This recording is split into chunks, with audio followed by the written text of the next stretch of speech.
We provide you the platform to turn your dreams into reality. Give wings to your aspirations with KR Mangalam University.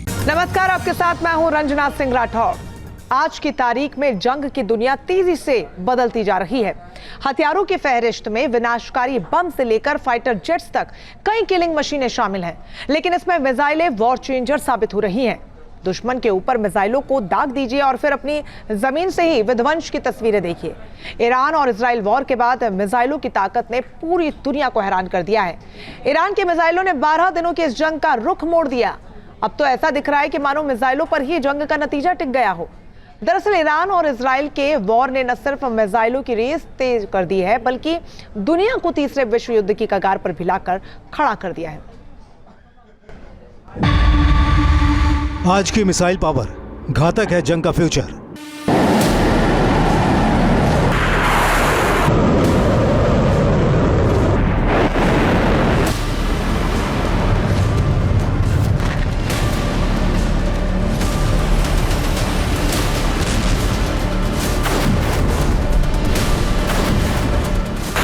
महीनों की जंग हफ्तों में खत्म।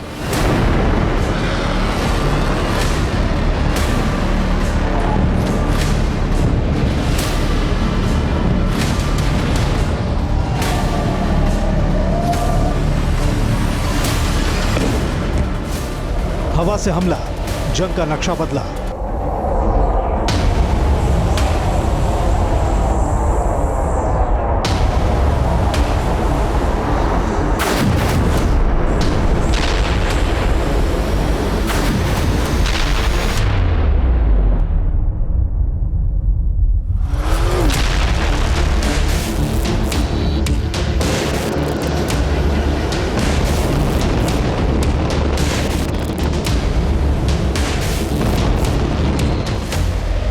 Israel और ईरान के सीज फायर के पीछे सिर्फ डिप्लोमेसी नहीं, बल्कि एक हथियार ने भी अपना किरदार निभाया है।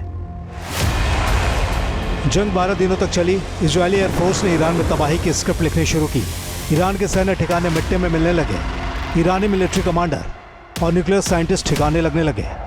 इजराइल ईरान को शिकंजे में कसने लगा।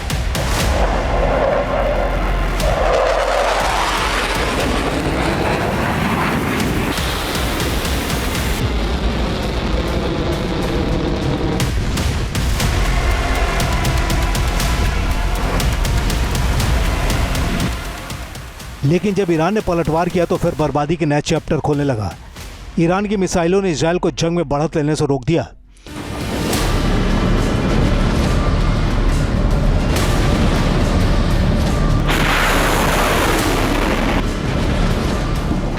मिसाइलों का जखीरा इजराइल के ऊपर कहर बनकर टूटने लगा। इजराइल के एयर डिफेंस सिस्टम के पास भी कोई जवाब नहीं था। ईरानी मिसाइलों की इस बरसात को थामना इजराइल के लिए मुश्किलों का सबब साबित हो गया।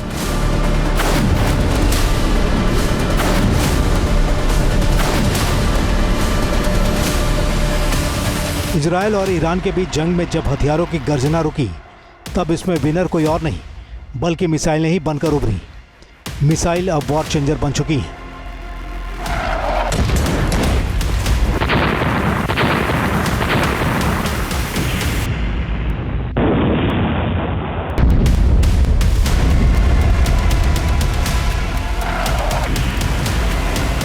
इस जंग में एक बात साबित हुई कि ईरान अब कमजोर रॉकेट छोड़ने वाला कोई मुल्क नहीं रह गया है। ईरान ने इलेक्ट्रो ऑप्टिकल सिस्टम से सटीक हमला करने वाली मिसाइल से इजराइल को दहलाया है।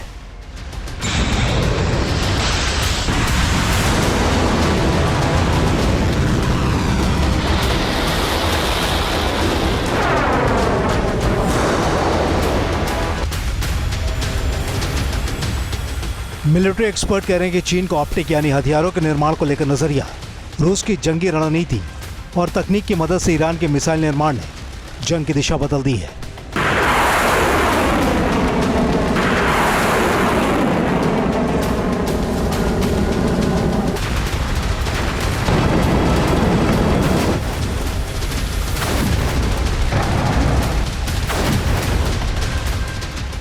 ईरान ने इजराइल के खिलाफ इस जंग में अपनी मिसाइल फतेह, जुल्फकार और खैबर लाइंस की मिसाइलों का इस्तेमाल कर तहलका मचाया। ईरान के पास कई लेयर का मिसाइल सिस्टम है, जिसमें शॉर्ट रेंज बैलिस्टिक मिसाइल से लेकर हाइपरसोनिक मिसाइलें शामिल हैं। दुश्मन के लिए अनुमान लगाना मुश्किल होता है कि किस किस्म की अगली मिसाइल से ईरान हमला करने वाला है।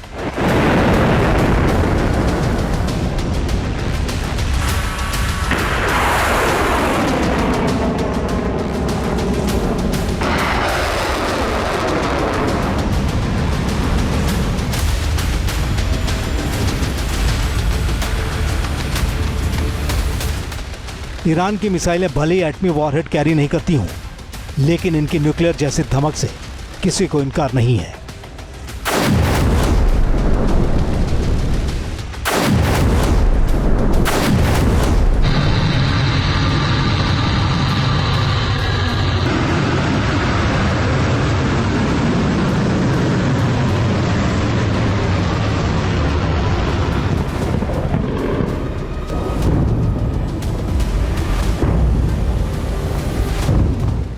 इस जंग में ईरान ने इजराइल के ऊपर कई अलग अलग रेंज की मिसाइलें बरसाई हैं।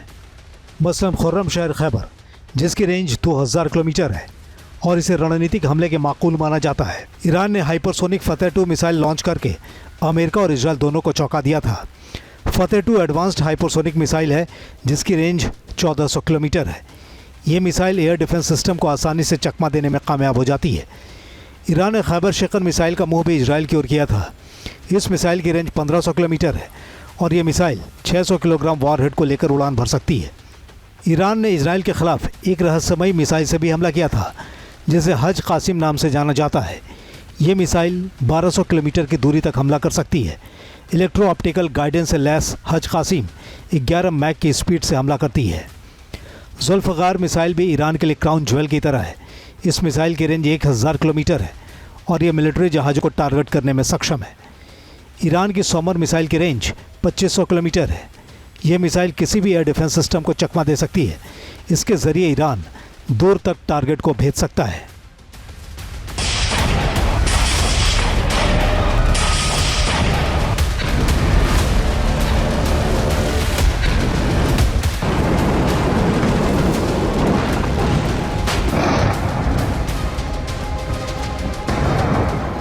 ईरान ने कतर में मौजूद अल उदेद अमेरिकी एयरबेस के ऊपर 6 बैलिस्टिक मिसाइलें दागी थी। इन तस्वीरों के जरिए अमेरिका के सैन्य इकबाल को हिलते हुए पूरी दुनिया ने देखा था।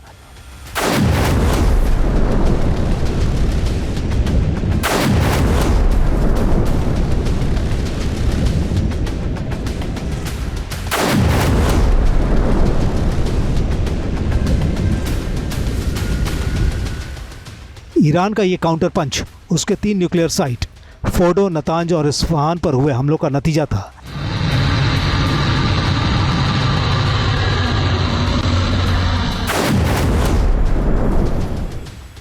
ईरान और इजराइल जंग के बाद अब मिसाइलों को लेकर होड़ मचनी शुरू हो गई है। मिसाइल पावर अट्रैक्शन बनती जा रही है। ईरान के मिसाइल हमलों ने इजराइल जैसे वॉर टेक्नोलॉजी में मजबूत मुल्क को रणनीति बदलने पर मजबूर कर दिया। यही वजह है कि मिसाइलों को इन दिनों हर देश सबसे असरदार हथियार में शुमार करने लगा है। अब आप देखिए दुनिया की सबसे ताकतवर मिसाइलें कैसे सैन्य कूटनीति को तब्दील कर रही हैं और वर्ल्ड ऑर्डर को दायरे में ले रही हैं।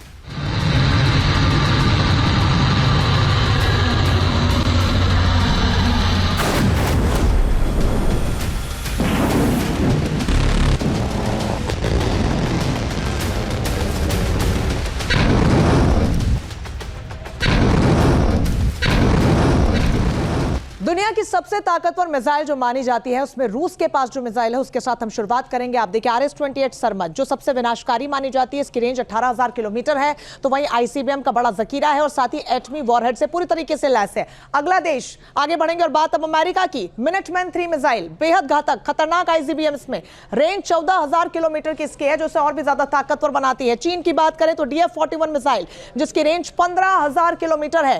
ट्रक से भी इसकी लॉन्चिंग आसानी से की जा सकती है। नेक्स्ट भारत, हमारे देश की बात करें तो अग्नि 5 मिसाइल जिसकी रेंज 8,000 किलोमीटर है और मोबाइल लॉन्चर से ये पूरी तरीके से लैस है। आगे बढ़ेंगे, फ्रांस की M51 मिसाइल जिसकी रेंज 10,000 किलोमीटर है और MIRV से ये पूरी तरीके से लैस है जो इसे और भी ज्यादा घातक बनाती है और ताकतवर बनाती है। मिसाइलों की ताकत का एहसास भारत ने भी कराया है। पाकिस्तान के खिलाफ ऑपरेशन सिंदूर में ब्रह्मोस ने पाकिस्तान के मिलिट्री बुनियाद के परखच्चे उड़ा दिए थे। पाकिस्तान का Chinese air defence system BrahMos के सामने कांपता नजर आया था। अब भारत का डीआरडीओ ब्रह्मोस 2 के वर्जन को तेजी से अमल में लाने की तैयारी कर चुका है। ब्रह्मोस 2 की स्पीड मैक 8 यानी आवाज से 8 गुना अधिक होगी।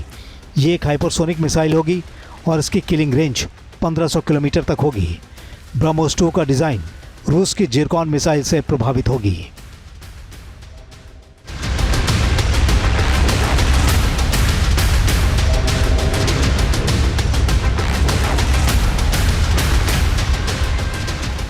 हाइपरसोनिक मिसाइलें अगर किसी मुल्क को अजय नहीं भी बनाती हैं, तब भी जंग में टिके रहने का मौका ज़रूर देती हैं। हथियारों की लिस्ट में इन मिसाइलों का होना एहतियातन दुश्मन के हमले से रोकने के लिए डेटरेंट की तरह होती हैं। ईरान को मिसाइलों की टेक्निक देने में रूस और चीन पीछे नहीं रहे हैं। यूक्रेन के साथ जंग में उलझे रूस के राष्ट्रपति व्लादिमीर पुतिन ने हाइपरसोनिक मिसाइलों के निर्माण को तेज़ करने का निर्देश दिया है। पुतिन के इस फैसले के बाद रूस ओरेशनिक मिसाइलों की संख्या बढ़ाने वाला है। पुतिन ने इसे लेकर अपनी योजना का खुलासा भी किया है। पुतिन ने कहा है कि युद्ध में बहुत अच्छा प्रदर्शन करने के बाद हमने ओरेशनिक मिसाइलों का चरणबद्ध उत्पादन शुरू कर दिया है।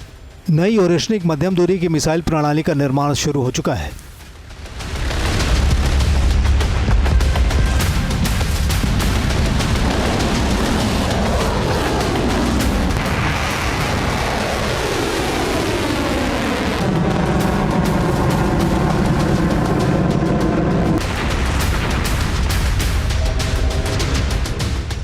मिसाइलों के बगैर अब जंग में कोई भी देश उतरना नहीं चाहता है। इन मिसाइलों की बदौलत जंग में देशों को अपना नुकसान कम करने में कामयाबी भी हासिल हो रही है। आने वाले दशकों में भविष्य में जो भी युद्ध होगा, उसमें ज़मीन से ज़मीन पर मार करने वाली मिसाइलों का एक बहुत ही अहम रोल होगा।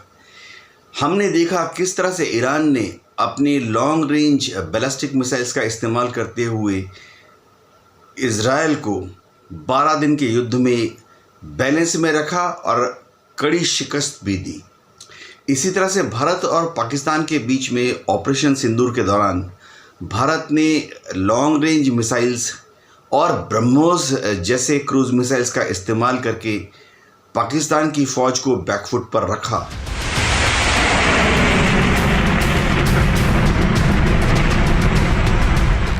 ईरान के पास मिडिल ईस्ट के मुल्कों में मिसाइलों का सबसे एडवांस्ड आर्सनल है, जिनमें छोटी, मध्यम और लंबी दूरी के सिस्टम शामिल हैं। हमलावर रुख के साथ ये मिसाइलें लंबी दूरी के टारगेट को अटैक करने की ताकत रखती हैं। हालांकि मिसाइलों की लंबी फहरिस्त होने के बावजूद ईरान ने इजराइल के खिलाफ सबका इस्तेमाल करने से परहेज किया। मुमकिन है कि ईरान ने इसके पीछे रणनीतिक तरीका अख्तियार किया हो। मिसाइलों को लेकर अब मिलिट्री स्ट्रेटेजिस्ट के नजरिए में तब्दीली आ चुकी है। आशंका यहां तक जताई जा रही है कि मिसाइलों की वजह से ही तीसरा विश्व युद्ध भी हो सकता है और मिसाइलें ही किसी भी देश के लिए रक्षा कवच साबित हो सकती हैं। मिसाइलें अब जंग में पहले स्तर का डिफेंस सिस्टम बन चुकी हैं। मिसाइलों का दोहरा इस्तेमाल जंग को बेहद कारगर साबित होता है। एक तरफ मिसाइलें पारंपरिक वॉरहेड को निशाने तक लेकर जा सकती हैं, तो वहीं दूसरी तरफ न्यूक्लियर वॉरहेड भी कैरी कर सकती हैं। और शायद यही वजह है कि सारे देश ईरान और इजराइल जंग के बाद मिसाइलों पर दाव लगाते हुए नजर आ रहे हैं। हैरानी की बात नहीं है कि मिडिल ईस्ट इन दिनों मिसाइलों की वॉर टेस्टिंग की जगह बन चुका है। दुनिया के ताकतवर मुल्क यहाँ स्टेक होल्डर बने हुए हैं। मिडिल ईस्ट में दुनिया दो हिस्सों में बटी नज़र आ रही है। ईरान को चीन और रूस का साथ मिलना अमेरिका और पश्चिम मुल्कों के लिए वार्निंग सिग्नल है। एक खबर से सनसनी भी मची हुई है। चीन ने ईरान की खैबर शेकिन मिसाइल के लिए 1000 टन रॉकेट फ्यूल मुहैया कराया था। इस साल की शुरुआत में ही चीन ने सोडियम परक्लोरेट ईरान तक भेजा था, जिसका इस्तेमाल ईरान ने अपने मिसाइल प्रोग्राम में किया था। ईरान ने 1000 टन सोडियम परक्लोरेट की मदद से 260 खैबर शेकन या फिर 200 हज कासिम मीडियम रेंज बैलिस्टिक मिसाइलें बना सकता है। जाहिर है तमाम मुल्कों के लिए ताकतवर मिसाइलों को डेवलप करना प्राथमिकता बनती जा रही है। मिसाइल्स का सबसे बड़ा एडवांटेज ये है कि उसमें कोई पायलट नहीं होता। अगर आप दुश्मन के टारगेट को 500 किलोमीटर या 1000 किलोमीटर दूर प्रहार करना चाहते हैं, चाहे वो दुश्मन का हवाई अड्डा हो, दुश्मन का कारखाना हो या दुश्मन का समुंदर में कोई बड़ा नेवल शिप हो, मिसाइल आप दाग दीजिए और उसके बाद चैन से बैठ जाइए।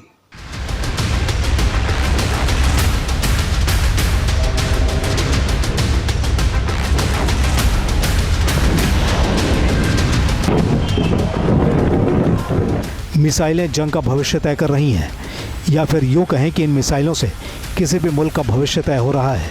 मिसाइलों के बिना जंग में उतरने का जोखिम अब कोई देश नहीं उठा सकता।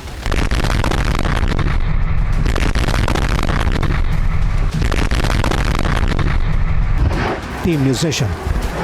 जहां भक्ति है हर शब्द में, कथाओं में छुपे हैं दिव्य रहस्य और ज्योतिष देता है जीवन को दिशा। धर्म से जुड़ी हर बातों को जानने के लिए हमारे चैनल स्तुति को सब्सक्राइब करें। चैनल पर जाने के लिए इस लिंक पर क्लिक करें।